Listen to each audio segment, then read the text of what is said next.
गुरु पूर्णिमा की हार्दिक शुभकामनाएं और बधाई आप सभी भक्तों को। गुरु पूर्णिमा क्यों मनाते हैं, गुरु पूर्णिमा का अर्थ क्या है, इसका महत्व क्या है, आइए जानते हैं। गुरु सभी दृष्टिकोण से परिपूर्ण होते हैं। जैसे पूर्णिमा अपने आप में परिपूर्णता लिए होता है, इसीलिए पूर्णिमा के दिन ही हम गुरु पूर्णिमा का पर्व मनाते हैं। आषाढ़ शुक्ल पूर्णिमा को गुरु पूर्णिमा का महापर्व हम सब मिलकर मनाते हैं। आज गुरु पूर्णिमा है। आज का ये वीडियो मेरे देवराहा सरकार को डेडिकेट करती हूँ और बड़े सरकार के आशीर्वाद से इस वीडियो को गुरुदेव के जन्म के विषय में बात करते हैं। ये हमेशा से एक संशय का विषय रहा कि गुरुदेव आए कहाँ से, गुरुदेव का जन्म कहाँ हुआ।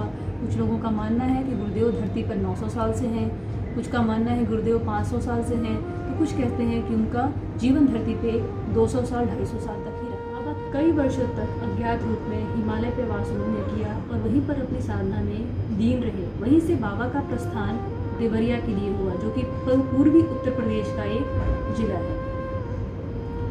कहते हैं कि बाबा देवरिया में कई सालों तक अपने गुरु और भगवान के चरणों में लीन रहे और देवरिया में क्योंकि उन्होंने अपना निवास स्थान बनाया तो उनका नाम देवराहा बाबा। देवराहा बाबा देवरिया के छोटे से शहर मलई, जो कि सरयू नदी के किनारे स्थापित है, उन्होंने अपना मचान वहाँ स्थापित किया और कई वर्षों तक अपने गुरु और प्रभु की सेवा में वहाँ लीन रहे।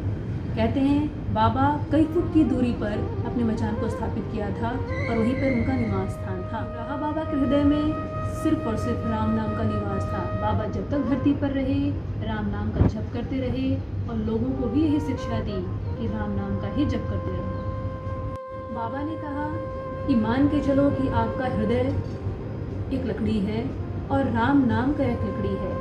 जब बारंबार नित्य हमेशा सदा राम नाम की लकड़ी आपके हृदय पर वार करेगी लगेगी तो आपका हृदय भी राम नाम बोलने लगेगा और आपको निश्चय ही ब्रह्म की प्राप्ति होगी और आपको निश्चय रूप से ही राम की प्राप्ति होगी और राम के दर्शन होंगे।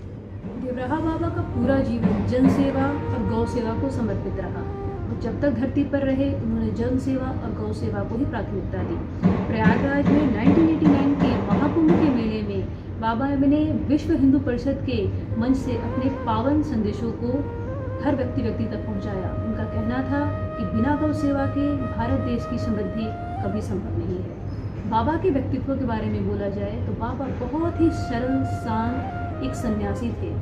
उन्हें शायद गुस्सा बिल्कुल नहीं आता था। उनका अनुभव है कि बाबा के पास जाते ही सारी चीज़ों का निवारण उन्हें मिलता था। जो शांति उन्हें कहीं प्राप्त नहीं होती थी वो बाबा के दर्शन मात्र से प्राप्त होती थी। बाबा का निवास स्थान हमेशा से मचान ही रहा। मचान लकड़ी का रहता था और जमीन से कुछ फुट की ऊंचाई पे रहता था। बाबा वहीं से अपने भक्तजनों को अपने दर्शन दिया करते थे। कहते हैं बाबा दूध और सिर्फ पानी का सेवन करते थे तुलसी पत्ते के साथ। बाबा को खाते कभी किसी ने नहीं देखा। बाबा बहुत ही सरल और सादा जीवन जीते थे। कहते हैं बाबा को श्रीफल का रस बहुत प्रिय था। कहते हैं बाबा सबकी मन की बात अपने आप जान जाते थे। उनकी चर्चा कहाँ हो रही है उन्हें भी ये पता रहता था। 19 जून मंगलवार 1990 को योगिनी एकादशी के दिन बाबा ने अपने प्राण त्याग लिए। आइए कुछ नए वीडियो के साथ फिर मिलते हैं, कुछ रोचक कथाओं के साथ, कुछ चमत्कारी शक्तियों के साथ मैं फिर मिलती हूँ आपसे। तब तक के लिए हैप्पी गुरु पूर्णिमा।